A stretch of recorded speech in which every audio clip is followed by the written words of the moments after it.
ଗଳ୍ପଟିର ନାଁ ହେଲା ବିଲ୍ଲି ଯୋଗ। ବାବୁ, ମୁଁ ହଠଯୋଗ, ରାଜଯୋଗ, କର୍ମଯୋଗ, ଭକ୍ତିଯୋଗ, ଜ୍ଞାନ ଯୋଗ ଏମନ୍ତ ବିଭିନ୍ନ ଯୋଗ ସମ୍ପର୍କରେ କିଞ୍ଚିତ୍ ମାତ୍ରାରେ ଅବହିତ। କିନ୍ତୁ ଏ ବିଲ୍ଲି ଯୋଗଟା କ'ଣ ଟିକେ ବୁଝାଇଦେବ କି? ଦୂରାଗତ ବୃଦ୍ଧ ପଥିକ ପ୍ରଶ୍ନଟି ପଚାରିଲେ ଏମନ୍ତ ଏକ ଲୋକକୁ ଯିଏକି ତାଙ୍କୁ ଗୋଟେ ଅଦ୍ଭୁତ ଚିଜ କିଣିବାକୁ ପ୍ରବର୍ତ୍ତାଉଥିଲା। ସେ ଚିଜ ହେଲା ସାମାନ୍ୟ ମାଟିଆ ରଙ୍ଗର ଗୋଟେ ବିଲେଇ। ଆଜ୍ଞା, ଆପଣ ତ ଜଣେ ସନ୍ନ୍ୟାସୀ ଭଳି ଦିଶୁଛନ୍ତି, ପୁଣି ଆପଣ ବେଶ ବୟସ୍କ ମନେ ହୁଏ। ଏତେ ଦିନ ଯାଏଁ ବିଲ୍ଲି ଯୋଗ କ'ଣ ଜାଣିନାହାନ୍ତି କିପରି? ସ୍ୱୟଂ ସ୍ୱାମୀ ସୂର୍ଯ୍ୟଦେବ ଏ ଯୋଗର ପ୍ରବର୍ତ୍ତକ। ତାଙ୍କ ନାମ ଶୁଣିଛନ୍ତିଟି? ବିଲେଇ ବିକ୍ରେତା ଜଣକ ପଚାରିଲା। ଆଗନ୍ତୁକ ଚମକି ପଡ଼ିଲେ। ତମେ କାହା କଥା କହୁଛ?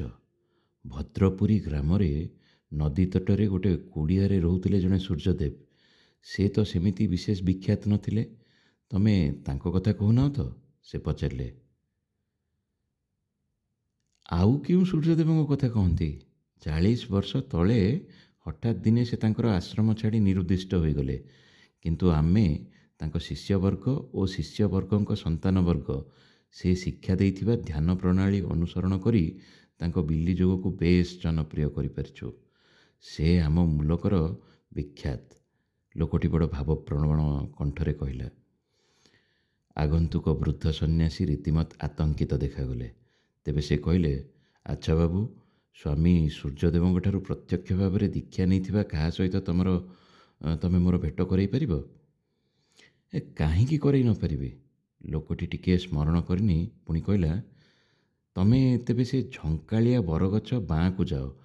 1, 2, ହଁ, ସପ୍ତମ ଘରର ମାଲିକ ପ୍ରଭାକରଙ୍କୁ ଭେଟିବ। ସିଏ ସୂର୍ଯ୍ୟଦେବଙ୍କର ପ୍ରତ୍ୟକ୍ଷ ଶିଷ୍ୟ। ତାଙ୍କ ସେବା ବି କରୁଥିଲେ। ସେତିକି ନୁହେଁ, ଗୁରୁଙ୍କ ମୂଳ ବିଲେଇର ପ୍ରତ୍ୟକ୍ଷ ବଂଶଧର ତାଙ୍କ ହେପାଜତରେ ରହିଛି।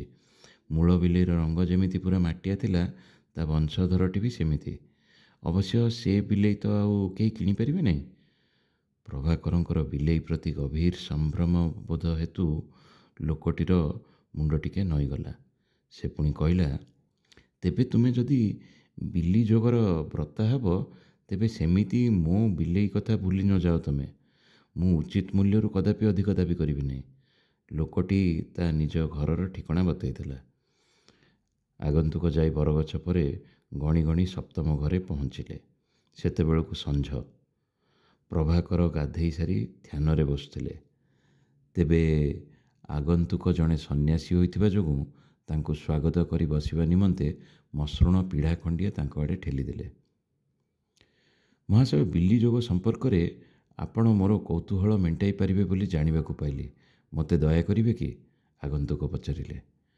ଆଗନ୍ତୁକଙ୍କୁ ଥରେ ନିରୀକ୍ଷଣ କରି ପ୍ରଭାକର କହିଲେ, ଆପଣ ତ ବୃଦ୍ଧ ହେଲେଣି। ତେବେ ଆମ ଯୋଗ ଯେ କୌଣସି ବୟସରେ ଆରମ୍ଭ କରାଯାଇପାରେ। ଆପଣଙ୍କୁ ଜଣାଅଛି କି ନାହିଁ ଜାଣେନା, ବିଲେଇ ସାଧାରଣ ଜୀବ ନୁହେଁ। ତା ସହିତ ଅତି ଭୌତିକ ଜଗତର ସମ୍ପର୍କ ଥାଏ। ଗୁରୁ ସୂର୍ଯ୍ୟଦେବଜୀ ପ୍ରକୃତି ନିହିତ ଏକ ଗୋପନୀୟ ନିୟମ ଆବିଷ୍କାର କରିଥିଲେ। ତାହା ହେଲା, ଜଣେ ଯଦି ଗୋଟାଏ ବିଲେଇକୁ ପାଖରେ ବାନ୍ଧି ରଖି ଧ୍ୟାନ କରିବ, ତେବେ ତା ଧ୍ୟାନ ପ୍ରଗାଢ଼ ହେବା ସଙ୍ଗେ ସଙ୍ଗେ ଧ୍ୟାନର ଫଳ ହେବ ସୁଲଭ। ବିଲେଇ ମାଟିଆ ରଙ୍ଗର ହେଲେ ଭଲ। ଯେଉଁଥିରେ ବନ୍ଧା ହେବ ତାହା ବାଉଁଶ ବାଡ଼ି ଖଣ୍ଡିଏ ହୋଇଥିବା ଆବଶ୍ୟକ। ବେଶ ସରଳ ସହଜ ଯୋଗ ବିଲ୍ଲି ଯୋଗ। ତଟସ୍ଥ ହୋଇ ଆଗନ୍ତୁକ ପ୍ରଶ୍ନ କଲେ, ସ୍ୱାମୀ ସୂର୍ଯ୍ୟଦେବ ଆପଣମାନଙ୍କୁ ଏହି ଶିକ୍ଷା ଦେଇଥିଲେ? ସେ ଅନେକ ତତ୍ତ୍ୱ ଶିଖାଇଥିଲେ। କେତେ ଜ୍ଞାନଗର୍ଭକ କଥା ସେ କହିଥିଲେ। ଦୁର୍ଭାଗ୍ୟବଶତଃ ଆମେ ସେସବୁ ଲିପିବଦ୍ଧ କରିପାରିନଥିଲୁ। କିଏ ଜାଣିଥିଲା ଯେ ସେ ହଠାତ୍ ଗୋଟେ ଦିନ ନିରୁଦ୍ଦିଷ୍ଟ ହୋଇଯିବେ। ସେ ଯାହା ହେଉ, ପ୍ରତ୍ୟହ ସନ୍ଧ୍ୟାରେ ସେ ଏହି ରୀତିରେ ଧ୍ୟାନ କରୁଥିଲେ। ମୁଁ ନିଜେ ଏହା ଲକ୍ଷ୍ୟ କରୁଥିଲି।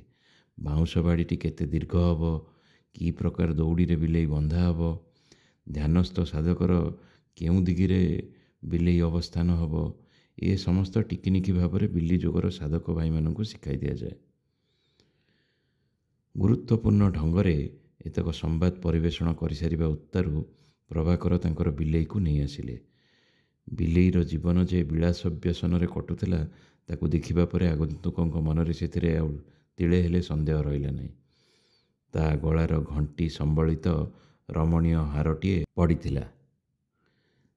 ତାକୁ ସେ ଯଥାବିଧି ବାଉଁଶ ବାଡ଼ିରେ ବାନ୍ଧି ପାଖରେ ଖଣ୍ଡିଏ କମ୍ବଳ ଚଉତାନ କରି ପକାଇ ତହିଁ ଉପରେ ପଦ୍ମାସନରେ ବସି ଆଖି ବୁଜିଲେ। ଆଗନ୍ତୁକ ମଧ୍ୟ ଆଖି ବୁଜି 40 ବର୍ଷ ତଳର ସ୍ମୃତି ମନରେ ଜାଗରୁକ କଲେ। ତାଙ୍କର ଥିଲା ଗୋଟାଏ ଚପଳମତି ମାଟିଆ ରଙ୍ଗର ବିଲେଇ। ସିଏ ଧ୍ୟାନରେ ବସିବା ବେଳେ ବିଲେଇଟି ତାଙ୍କ ଉପରକୁ ଡେଉଁଥାଏ, ତାଙ୍କ କୋଳରେ ବସି ଗୁଡ଼ୁଗୁଡ଼ୁ ହେଉଥାଏ। କେବେ କେମିତି ତାଙ୍କ ଦାଢ଼ି ଟଣାଟଣି କରୁଥାଏ ବୋଲି ସେ ତାକୁ ଗୋଟେ ବାଉଁଶ ବାଡ଼ିରେ ବାନ୍ଧି ରଖି ତାପରେ ଧ୍ୟାନରେ ବସୁଥିଲେ। ହଠାତ୍ ଦିନେ ନିଜର ଅନ୍ତର୍ପ୍ରେରଣା ଯୋଗୁଁ ସେ ଭଦ୍ରପୁରୀ ଛାଡ଼ି ହରିଦ୍ୱାର ଚାଲି ଯାଇଥିଲେ। ତାଙ୍କ ପ୍ରସ୍ଥାନ ପରେ ଶିଷ୍ୟମାନେ ସେ ଦେଇଥିବା ଜ୍ଞାନ ଓ ଶିକ୍ଷା ପାସୋରି ଦେଇଥିଲେ, କିନ୍ତୁ ତାଙ୍କ ସ୍ଥୂଳ ଆଚାରକୁ ହିଁ ଯୋଗର ଅସଲ ରହସ୍ୟ ବୋଲି ଧରି ନେଇଥିଲେ। ସେ ଅଞ୍ଚଳରେ ଗୋଟେ ବିଲେଇ ବଜାର ବି ସୃଷ୍ଟି ହୋଇଥିଲା। ପ୍ରଭାକର ଧ୍ୟାନସ୍ଥ ଥାନ୍ତି। ସୂର୍ଯ୍ୟଦେବ ଉଠିପଡ଼ି ଧୀରେ ଧୀରେ ନିଷ୍କ୍ରାନ୍ତ ହେଲେ। ତାଙ୍କୁ 90 ବର୍ଷ, ତଥାପି ତାଙ୍କର ବଳ ଅତୁଟ ଥାଏ। କୌତୂହଳବଶତଃ ସେ ଥରେ ତାଙ୍କର ପୁରୁଣା ବସତି ଦେଖିବାକୁ ଆସିଥିଲେ। କାହାକୁ କିଛି ନ କହି ପୁଣି ଲେଉଟିଗଲେ। ଯୋଗ ମାର୍ଗରେ ପୁରୁଣା ସ୍ଥାନ ପ୍ରତି କିମ୍ବା କାହାରି ପ୍ରତି ସେଭଳି ଆକର୍ଷଣ ମୂଲ୍ୟହୀନ ବୋଲି ସେ ବୁଝୁଥିଲେ। ପ୍ରାଜ୍ଞ ଲୋକସାହିତ୍ୟରେ ମଣିଷ ହୀରାକୁ ଛାଡ଼ି ହୀରା ବନ୍ଧା ହୋଇଥିବା କନା ଉପରେ ଗୁରୁତ୍ୱ ଦେବାର ଯେ ବ୍ୟଙ୍ଗଧର୍ମୀ କାହାଣୀ ରହିଛି, ଏହି ଗୋଟିକ ତହିଁ ଭିତରେ ସବୁଠାରୁ ତୀକ୍ଷ୍ମ ବୋଲି ମନେ ହୁଏ। ଆନୁଷ୍ଠାନିକ ଧର୍ମ ଜଗତରେ ଅସଂଖ୍ୟ କୁସଂସ୍କାର ଓ ଅର୍ଥହୀନ ଆଚାର ଏହି ପ୍ରକାରେ ସୃଷ୍ଟ ହୋଇଛନ୍ତି। ସମାପ୍ତ।